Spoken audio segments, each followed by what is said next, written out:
de los más hermosos edificios de la ciudad de Holguín y el más importante a lo largo de toda la historia teatral de este pueblo. Dicen que la primera función era los holguineros sentados en este parque mirando cómo desde el día 2 de junio de 1939 comenzaba a nacer, a levantarse el edificio. Vamos a contar su historia.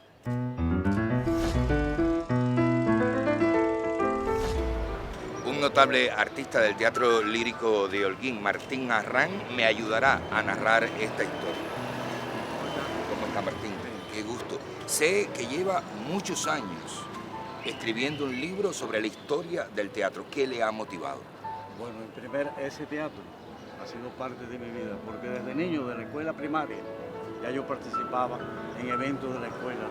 De la escuela primaria, los días patrióticos, por ejemplo, los 10 de octubre, los 28 de enero y demás. Entonces, desde la niñez en ese teatro. Posteriormente, de joven, hay un movimiento coral muy importante en Holguín, que fue la fuente nutricia del lírico, que fue los coros. Y yo pertenecía al coro de comercio y ahí también en mi juventud pues participaba con el coro dirigido por Augusto César Milor.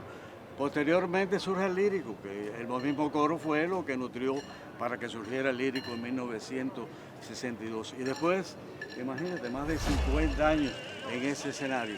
Por último, en el año 90 a Alexis Tena se le ocurre, sin dejar al lírico como director, de que yo dirigiera ese local, ¿no? Y 5 años sin que me diera nada material dirigiendo ese teatro. Aunque le da a uno la impresión de que el teatro siempre ha estado ahí, no es así. Solamente hace 80 años, pero antes de que se construyera hubo otros teatros en Holguín. Bueno, en 1830 surge el Coliseo y se debió al teniente coronel español don Francisco Irribarri Pérez del Camino, quien regía los destinos de esta región en aquella época. Era un hombre muy culto y entonces relacionarse aquí con los holguineros pudo ver aquellas veladas que se hacían en las casas de familia, ¿no? Y entonces abrazó la idea de hacer un lugar de sano entretenimiento y demás, y se dio la tarea, abrazó la idea de hacer un teatro, pero entonces empieza a recaudar dinero, a pedir dinero a los terratenientes, a los comerciantes, a los dueños de ingenio, para hacer un teatro. Y realmente no pasó en Holguín como en otras provincias. No tuvieron ese apoyo para el desarrollo cultural de esas personas de aquella época. Pero bueno, lo poco que se recaudó, se hizo un teatro que en el libro aparece como en sentido figurado, ¿no? Pero bueno, lo recoge la historia de que era un teatro de tejas y mampostería, con 3 ventanas, y ahí se estrenó con el pomposo nombre del Coliseo, aquel teatro que pienso yo que con esas ventanas, 80 o 90 personas serían los que pudieran ver eso. Y después del pomposo Coliseo que vino. Bueno, mira, después del pomposo Coliseo te cuento que en el año 1917, Wenceslao Infante hace el Oriente, pero bueno, lo hace por el estilo, parece parecido al Coliseo, ¿no? También con techos de teja y ladrillo. Quedan viejas fotografías en las que se ve el viejo Teatro Oriente que estaba en este lugar, también el Teatro Holguín. El Oriente, que fue en Narbona por un año, Wenceslao parecía que no se iba a interesar, lo convencen de que sí, su sobrino político, pero de pronto ocurre un hecho trágico e inesperado.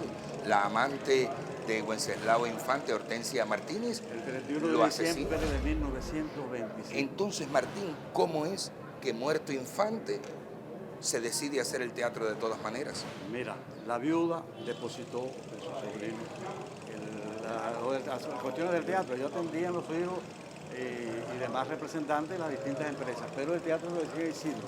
Pero Isidro es un hombre muy inteligente, muy apasionado a las actividades, se asocia con los hermanos Roca y crean la compañía Hermanos Roca. Pero ya era el cine sonoro y era tanto el negocio, las películas que se presentaban, que hacen el teatro en 1926, el Teatro Martí. Y entonces, viendo lo importante del negocio, lo que representaba económicamente para ellos, la viuda de Wenceslao y sus hijos deciden hacer un nombre un nuevo teatro que llevara el nombre de su padre, Wenceslao. Y lo ponen en el piso. Infante, y lo pianó ahí, y al frente del escenario, tú ves, hay como un corazón precisamente con esa misma credencial. Y así surge ya el 2 de junio de 1939, este teatro que es un orgullo para todos los orguineros.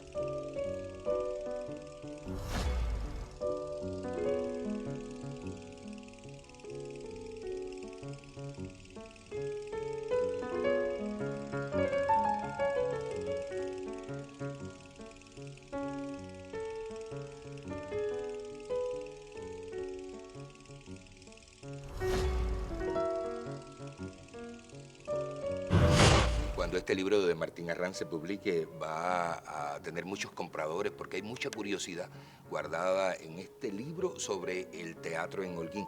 Por ejemplo, Martín, esto que aparece aquí es la invitación para la inauguración del teatro. Claro, hubo dos actividades, ¿no?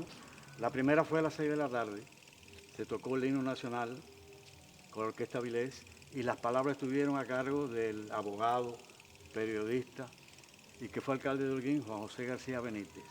Entonces, cuando terminó, él habló e invitó a ver ya, porque acuérdate que aquí era un cine, teatro, infante, los proyectores más modernos, cinematográficos de la época, y exhibieron primeramente unos muñequitos, y posteriormente un oeste norteamericano, Jesse James, en una era sin época. Eso fue a las 6 de la tarde. Entonces hubo otra actividad a las 9 de la noche, que en esa época había una orquesta integrada por mujeres que era muy popular, muy conocida, y fue invitada a que en la actividad de por la noche se diera esa actividad con esa orquesta. El maestro de ceremonia fue un periodista muy relacionado con la radio, Miguel Otero Vargalló, un mulato, yo lo recuerdo, y fue las dos actividades de inauguración de este teatro. Y a partir de ese momento, por el teatro, por ese escenario, empezaron a desfilar nombres importantísimos. La primera persona que vino a actuar aquí fue a fines del propio año 39, un joven cantante lírico mexicano, Jorge Alberto Negrete, como cantante lírico desconocido. Él se encontró allá en los Estados Unidos, hizo amistad con Eliseo Grenet, pianista y una gloria de la música cubana, y recorrió Cuba, invitado por él. Pero bueno, llega a este teatro, cantante lírico, Jorge Alberto Negrete, acompañado al piano por el maestro Eliseo Grenet. Jorge Negrete había estudiado en una escuela militar y era muy recto, ¿no?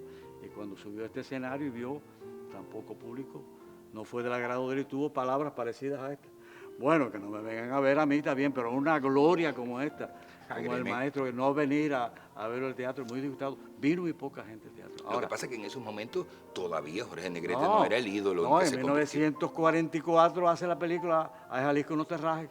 Imagínate, se convierte en el charro cantor a nivel mundial. Y viene en 1945. Por segunda vez. Por segunda vez, pero ya convertido en el charro cantor. Yo era muy pequeño, pero recuerdo mi padre. Desde Ciudad Jardín hasta este teatro, a ambas partes de la calle, había público esperando. ¿Y Libertad Lamarque también? Vino en dos oportunidades. La primera en 1946 y luego volvió en 1956, que yo tuve la oportunidad de verla salir por este pasillo. Martín, esta foto que aparece y que aparecerá en su libro cuando se edite, esto es aquí, en ese mismo escenario. Aquí está junto a Isidro Maldonado, que la presentaba, y Alfredo Malerva, y de luego volvió en 1956, y al salir por ahí, iba ella con dos guardaespaldas y dos policías más atrás. Y yo recuerdo estas palabras que le dije: gracias, Libertad, y ojalá que dure muchos años. Mira, duró.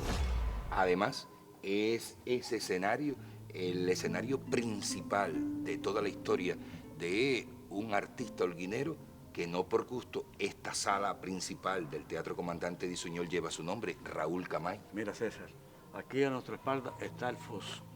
Esto, inicialmente, aquí es donde se pone la orquesta, ¿no? Se pone la orquesta. Inicialmente, no en este teatro, en todos los teatros eran pequeños, porque aquellas compañías que trajeron tantas cubanas, era un modo vivendi, la forma de ganarse la vida. Los músicos, entre más músicos, menos ganaban los empresarios, los artistas. Pero al triunfo de la revolución, la orquesta de nosotros no cabían, tenían que sentarse fuera del foso. Y Raúl Camay se le ocurrió: vamos a ampliar esto. Recuerde que Raúl era jefe de artes escénicas. Y ahora que estamos aquí, me parece verlo dando pico y pala una persona de origen, tú sabes que era, no vamos a decir millonario, pero una Pero de persona una cuna con mucho dinero. dando pico y pala por ahí, para que tuviera la orquesta y ahora quepa aquí 40, 50, 60 músicos. Martín, en películas, en obras teatrales, se cuenta mucho la historia de los teatros, pero no la historia que hemos narrado ahora de este, sino esa historia mágica que suponen los artistas, los cantantes, que ocurre cuando se cierra el telón, cuando se marcha todo el público y cuando se apagan las luces. Eso es volver a la memoria, igual que tú no olvidas nunca a tus seres queridos.